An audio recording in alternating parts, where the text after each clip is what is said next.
Hi everybody, welcome to our channel. My name's Dan. I'm here in the Philippines on the Island of Bohol. Sitting out in my car, just gonna get ready to start it up and enjoy a little air conditioning for a few minutes. Maybe a quick 10 or 15 minutes. Not much going on. I've been on a kind of a fast thing last few days.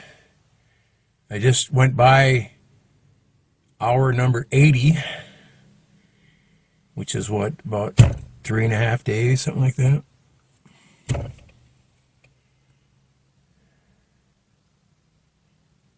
And I don't feel any different at all, not even the slightest bit of difference.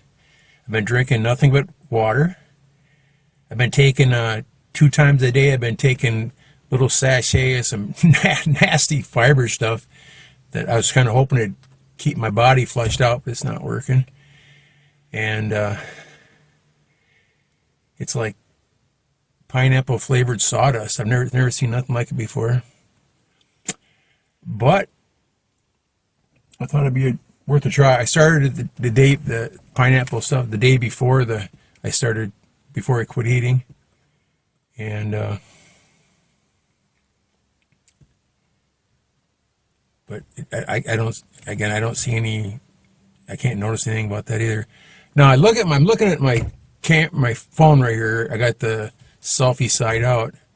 Now I don't see even the slightest bit of difference in my face after 80 hours without eating. Not even the slightest bit. I'll compare it to the other day. I did some humor videos out here in the car, and I'll put the faces side by side or something like that if I can figure a way to do that.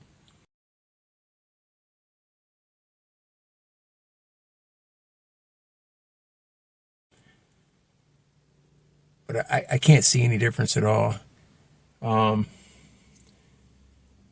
not even slightly hungry. Not even slightly hungry. When you go on a fast, the first day you drink water.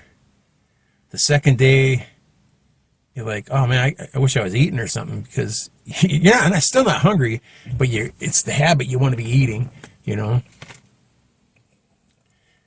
I think that's why everything is like, you know, you hear these people that are addicted to cigarettes and all that stuff. I think it's a bunch of crap. It's all in their brains, man. You're not addicted to nicotine. You don't get addicted to nicotine. I've read a whole bunch of studies about nicotine.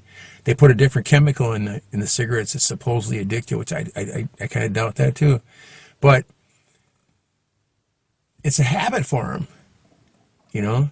If you could go 2 weeks without smoking and keep yourself busy for 2 weeks, you'd be done with it. There's no cravings, all that stuff. I think it's a crock of shit. And I can't say that for sure, because I've never even thought about smoking a cigarette in my life. Never even thought about it.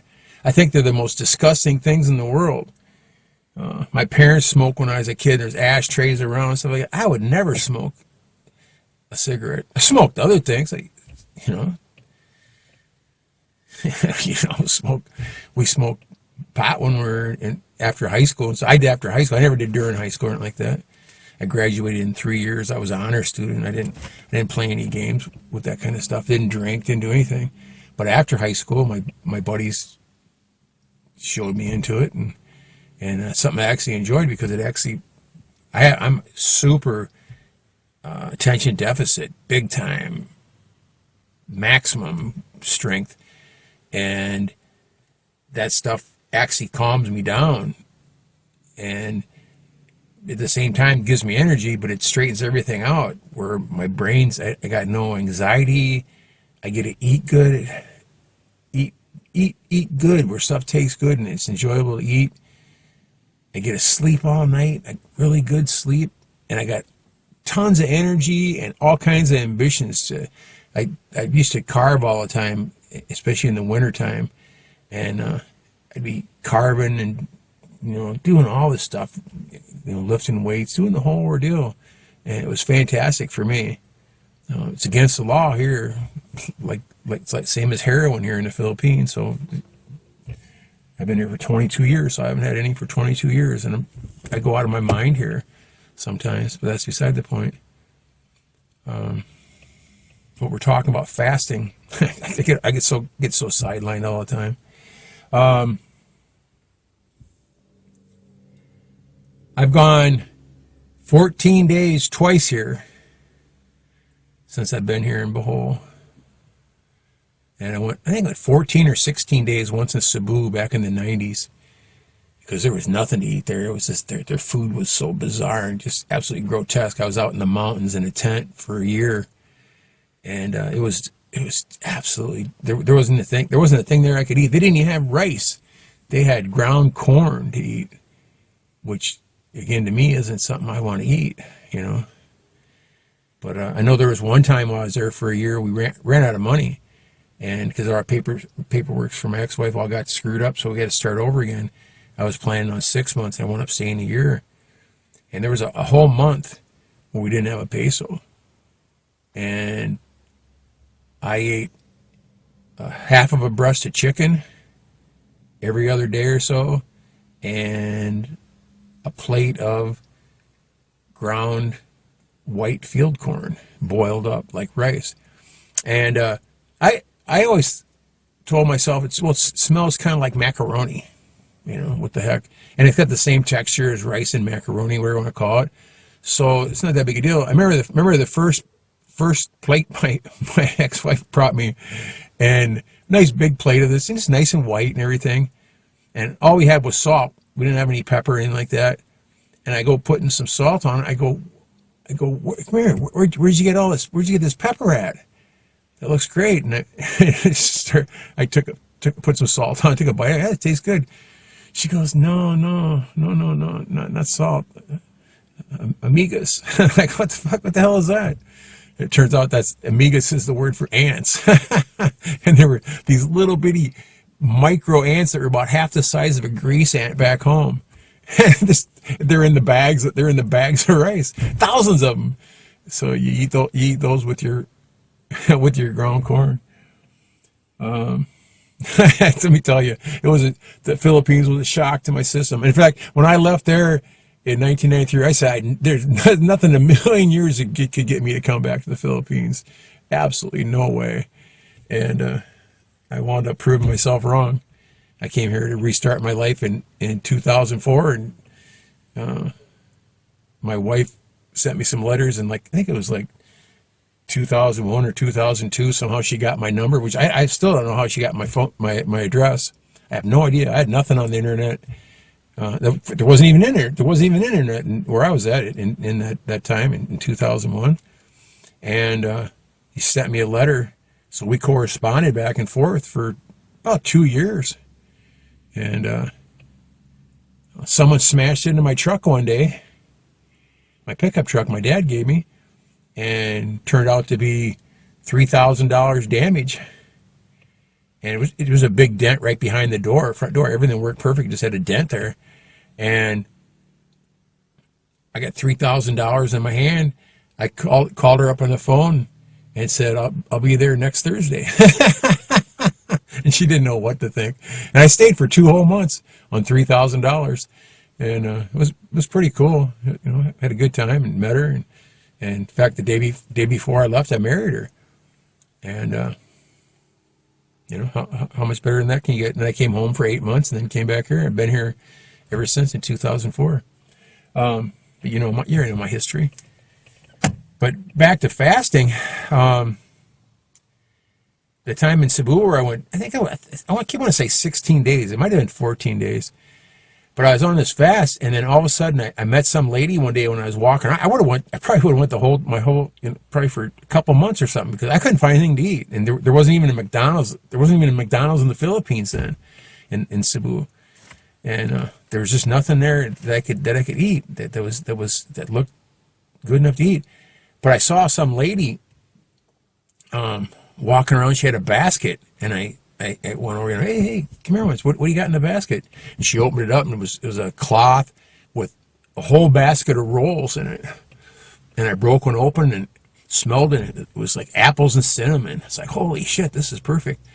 And I bought the whole basket of roll. I bought the basket from her too. I gave her. I can't remember how much she wanted a piece, but I gave her that, and I doubled it for the basket. And I went home with the basket, and I started walking home. I was probably about a mile and a half away from where the hut we're staying next to. I was in a tent, and I started wolfing them down. They were still warm. They were still warm from the oven, which I found out later. There's no such thing as an oven in the country of the Philippines. It's a fire with a piece of dirty galvanized steel over the top of it to hold the heat in. But I found that all out later. And I started eating them, and I had nothing in my belly for at least 14 days. And I just started wolfing them down. And they were so good. They were so good. Apples and cinnamon. And I got about, I don't know, eighth a mile from the house. And I'm like, holy shit. That's a good word for it. They're ready to come out. They're going to come explode out of my ass. And I'm not a runner, but I ran to the father-in-law's house and ran into the CR, which is a cement slab with a urinal upside down on the ground, and exploded and stomach cramps for a day or so. I found out later that it wasn't apples and cinnamon. It was coconut and sugar and cinnamon, which coconut never agreed with me in my entire life if I even ever tried it, but it doesn't really agree with me. I don't like coconut oil or anything.